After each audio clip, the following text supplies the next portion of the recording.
Welcome to the How I Got Over podcast with your hosts, Dr. Pia L. Scott and the Docs. The How I Got Over brand is from the inspirational book collaboration How I Got Over, the educational pursuit of Black female scholars. This podcast will engineer transformational change through inspiration, empowerment, networking, and advocacy. And now your hosts, Dr. P.L. Scott and the Docs. Welcome to another episode of How I Got Over. I am so excited that you guys are here with us. We have a very, very special guest that Dr. Shell has brought today to talk about criminal justice reform during COVID. So, this is a great topic. Just with everything going on in the world, criminal justice reform is one of the things that has been such a hot topic. So, Dr. Shell. I want to thank the Mr. Brandon Flood for agreeing to hang out with us, and have a dialogue, have a discussion about criminal justice reform. And so I've read so much about you, Mr. Flood, and everything that you're doing. I don't see how you have enough hours in the day to get it all done. But nevertheless, you're here tonight. And so we are interested in hearing your story and hearing how you got over, as I understand, from prison to Secretary of Pennsylvania. And so we want to take this time for you to just tell us a little bit about yourself, both personally and professionally. Foremost, I want to thank you for inviting me and for allowing me to utilize this platform to reach your listeners and hopefully gain some new listeners. So, to your question about my journey from my past to present, if you go to our website, one thing that you will see that is noticeably missing is I don't make any reference to my criminal history in my biography. I speak mostly about my professional history, but I usually do that as a tee up, especially when I go and speak, to whether it's schools, to reentry community, to policymakers, etc.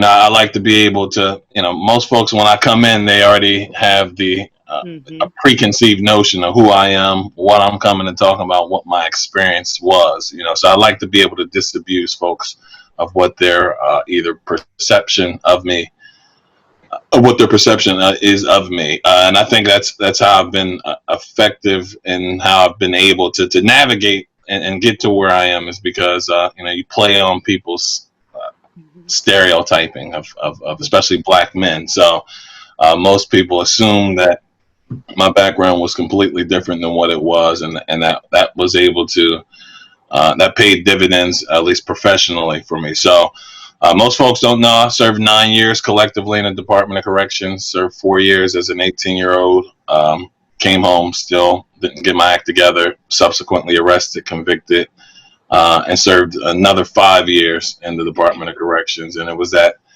second go around, obviously, where I amassed the tools and kind of knew, well, at least tapped into what I knew, tapped into the things I knew I was good at or effective at, and was able to leverage some of the talents and the skill set that I used for illicit means to use it for good.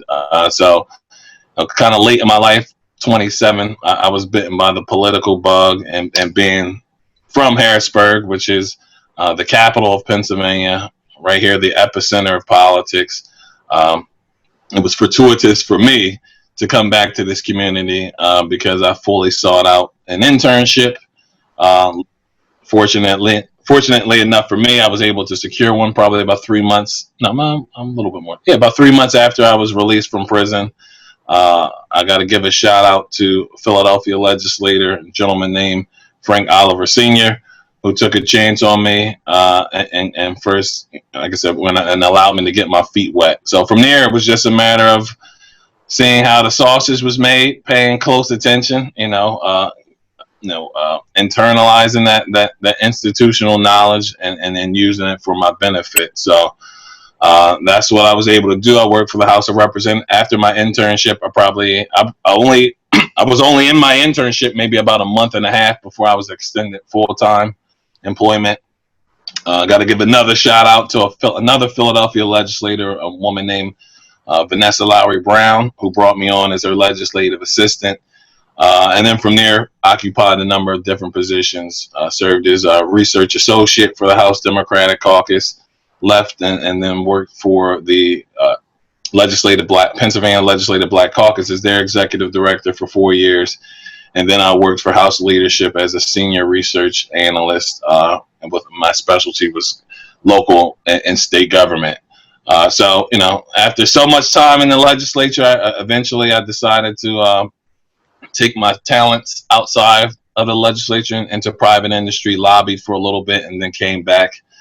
I think a lot of what we undervalue are, the power of relationships. So there were a lot of things that I did over the course of this decade that a lot of people told me I should have demanded payment for, or that I shouldn't have been doing it for free, or I shouldn't have been volunteering my time, expertise, etc. But I knew that at a later date and time, political capital spends just as well as U.S. currency. So having that relationship with the lieutenant governor before he became the lieutenant governor, eventually our paths converged. He found out about my story because he too only knew me as the policy guy, as Urkel. So once I let him know about my past, he had the foresight.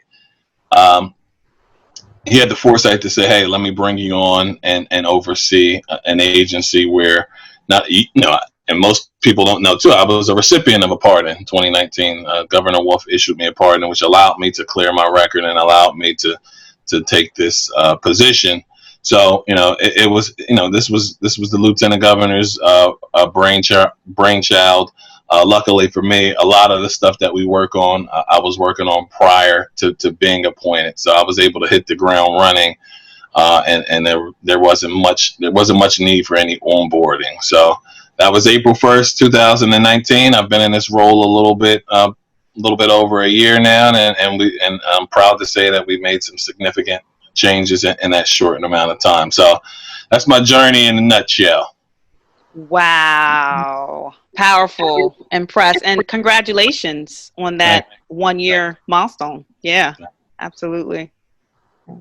So just listening to your story, a lot of people feel that formerly incarcerated individuals should not have a second chance, and should not be forgiven. And they just think, it's such a stigma on those, especially for African American males, when they get out, and they have that stigma and that label. And so people automatically assume, oh, well, they're not rehabilitated, or,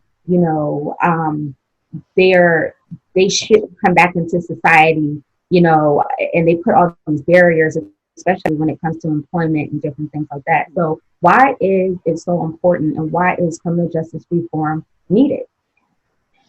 There's one stat in particular that I think that it really speaks volumes is approximately 95% of those that are incarcerated will be returning to our communities at some point in time. It's just, that's inevitable.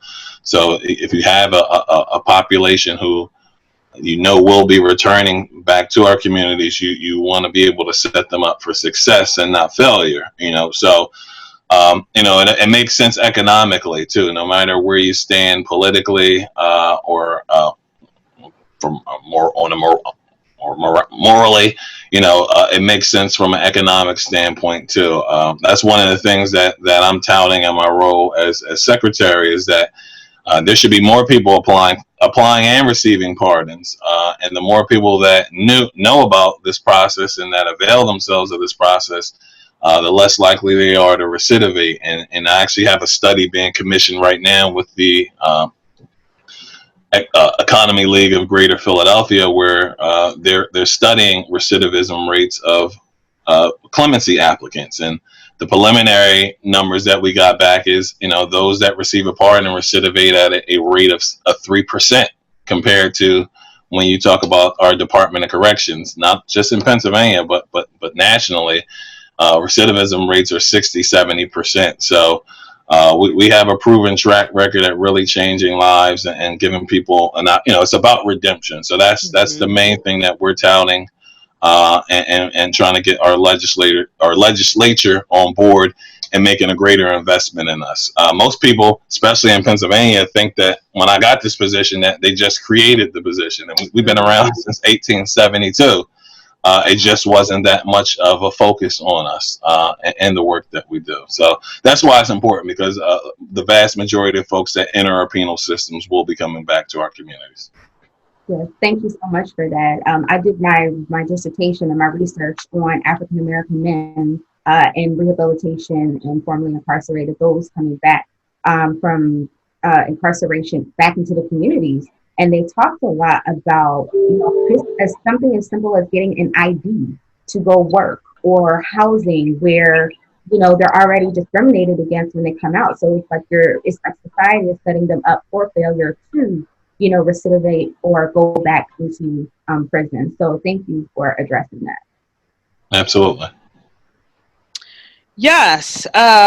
Thank you. And just to dive a little deeper, you talk about, getting a pardon. And so I'm a therapist, and I work with a lot of folks who are, coming back and reentry. And so I know one of the challenges is, how cumbersome it is, and so could you speak to the process?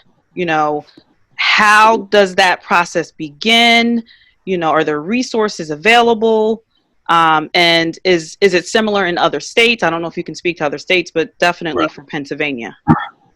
Yeah, so I'll speak in past tense, because certainly I usually tell, especially anyone who's interested in clemency in Pennsylvania these days, I usually tell them to forget everything they knew about clemency prior to January 1st, 2019, which is when our new lieutenant governor came in, because we made a lot of changes. And to your point, executive clemency historically has always been a process that has been very complicated, convoluted. Mm-hmm. You almost felt like if you weren't an attorney, you didn't feel comfortable pursuing this process. And as a result, a lot of deserving people did not and have not pursued this process. So we made a vast number of changes where, number one, to file an application for a pardon is free in Pennsylvania. It hadn't always been that way, especially if you hired an attorney. Those fees can range between $5,000 and $7,500, and most folks don't have that just laying around. So the process is literally free. It is as simple as filling out an application and getting required court documents. One of the other things that I did when I came in here was create an online tutorial, right? So, we kept being bombarded, at least as the staff told me, that they were bombarded, and we still are at times, bombarded with calls about how to navigate the process. So, I felt that we weren't leveraging technology to our benefit or our advantage, and really spelling out and kind of virtually showing a simulation of how to fill out an application. So we have that on our website. The mantra for me was to make this process similar to the Geico commercial. So easy a caveman or a cavewoman can do it. And this is a process that it is always going to be room for improvement. So we're always fine tuning how we do business and how we can make this process more efficient. There's a lot of things that I can institute policy-wise unilaterally, but there are a lot of structural things and a lot of, especially some of the traditions that have been long-standing, that requires me to get the support of my board. And by and large, we have been able to do that. So it is as simple as literally going to our website, downloading the application, reading the application instructions, and getting the required court documents and mailing it to us. Now, the one thing I would say, so it's easy in terms of being able to apply and navigate the process. One of the drawbacks is the amount of time that it takes to process. We don't have a large staff complement here, especially now that we have more people applying. So it used to be about 2.5 so right now it's about 2.5 to 3 year wait for a pardon. Wow. Unless you were convicted of a marijuana specific conviction, We did create an expedited review program for marijuana convictions last year, and those applications are being processed between 9 months and a year. So Wow. there's tons of things that we can do from a policy standpoint, but we need the infrastructure to do that. So part of one of my additional jobs is being able to lobby the legislature and the governor to make a greater investment in us. About annually, historically, we never had more than 600 people apply for a pardon a year. In 2019, with the lieutenant governor and myself, we came on. We received over 1,100 applications. Wow. And in 2020, before COVID hit, in March 1st, we had already received 500 applications. So we were projected to eclipse 2,000 applications. And then I'm of the opinion there should be 10,000 people applying, but certainly I don't have the infrastructure to handle such an influx. So that's why I'm making a big push this year for more funding for our agency. Wow. But yeah, it's easy as pie these days to file a pardon in Pennsylvania. Okay. The weight on the other hand, that's another matter. I was going to say, yeah. Wow. Okay. So I know another issue that has happened before is the ban the box, where a lot of individuals would apply for positions and would automatically get disqualified because of their criminal background. So now with that, how has that impacted, recidivism or employment opportunities for individuals? Well, in Pennsylvania, at least, and so there hasn't been any statewide law passed around ban the box. Philadelphia, which is a first class city and kind of has their own, and not kind of, they have their own charter and their own laws. They do have a ban the box policy citywide, which is pretty robust and a lot of teeth to it. Any employer with 10 or more employees has to adhere to or has to institute that ban the box policy. But statewide, private industry isn't mandated to do so. So, during my time with the Black Caucus and with the legislature, we've been going to different localities and municipalities and having them introduce legislation on the local level, so we can have the public sector lead by example, right? We can't tell private industry to do something if the public sector isn't doing it or adhering to it as well. So we were successful. I know in my own city of Harrisburg, and where I used to live, Harrisburg was able to get that implemented for city employment. I live in Stilton now, which is just outside of Harrisburg. We were able to implement that there. And then we also were able to lobby the governor to make that apply to all state employment as well. So any state employment, whether civil service or non-civil service, that ban the box policy applies. And really, most people who aren't familiar with the policy, and for those, I'll assume that there may be a viewer or two who may not be familiar. So ban the box policies, much like the name suggests, on any application, what this policy does is it removes the criminal history question from the application. So it doesn't remove it from the hiring screening process, just removes it from the application. Usually it's on the first page. And the premise behind that is it's supposed to allow the employer or whoever the decision maker is to view the applicant based upon their qualifications first. And then, you can tailor the policy however you deem fit. So some employers, after the first interview, they can ask questions about criminal history, or if you're extended a conditional offer for employment, that's when that subject can be broached. So I think it does a lot of good. I know a lot, especially on the state side, a lot of, sometimes it's just about hope. Even if it doesn't translate into more reentrants actually fulfilling jobs in government or local government or state government, the fact that people now feel like that they have a fair shot, right? That they're on an even playing field sometimes goes a long way. So yeah, I'm a big supporter of banning the box, and still would like for the Commonwealth of Pennsylvania to pass something statewide. Yeah, thank you. That's really important information. Switching gears a little bit, we kind of talked about this previously, but we're dealing with this double pandemic. We're dealing with COVID, and we're dealing with all the racial unrest. How do you feel about the way that young Black men and boys are being portrayed in the media? And do you feel like the media influences the way that they are actually personifying themselves? I mean, yeah, I mean that's all. That's not a new phenomenon. It's always been. You've always had, especially those that control these media outlets, whether it's paper, whether it's CNN, whether it's Mm-hmm. your local newspaper or their digital platform. It is about clickbait these days, right? They're trying to sell papers. They're trying to get eyeballs. So sometimes sensationalizing an incident, delivers on that objective, right?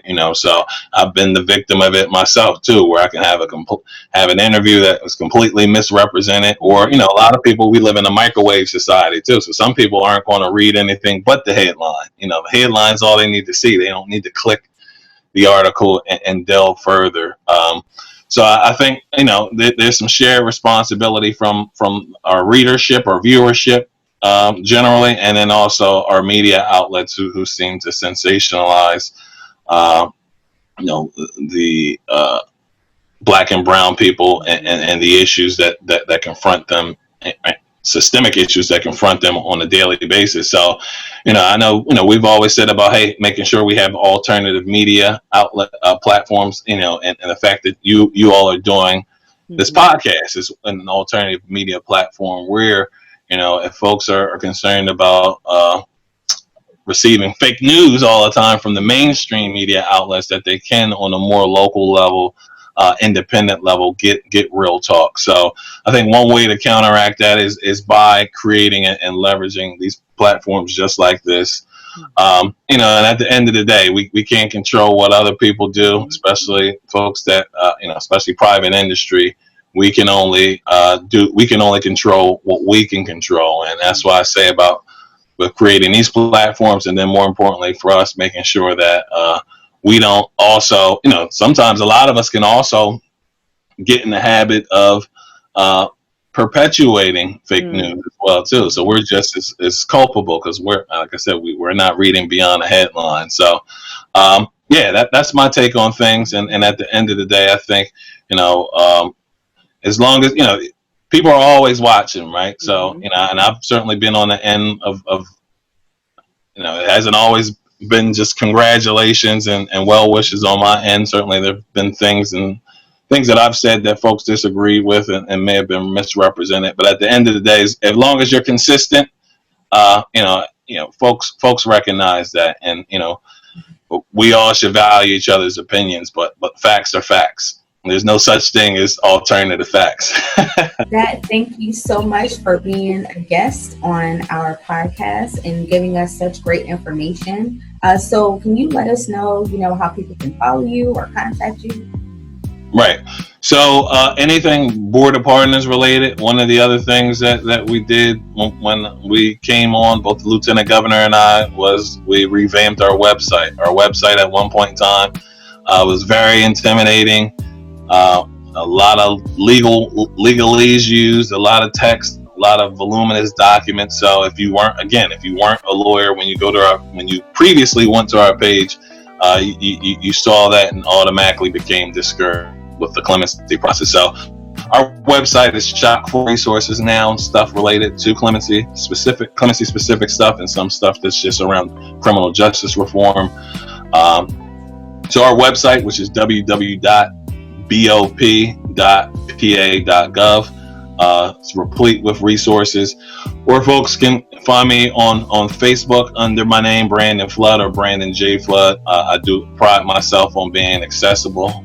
So yeah, it's not hard to find me. Thank you so much again for being on this podcast and sharing such great information with us and with our guests. So thank you so much again. Again, thanks for having me. Thank you for joining the How I Got Over podcast with host Dr. P.L. Scott and the Docs. Join us every second and fourth Wednesday at 7 p.m. Eastern Time on Facebook, YouTube, and wherever you listen to your favorite podcasts. Remember to like, subscribe, and share.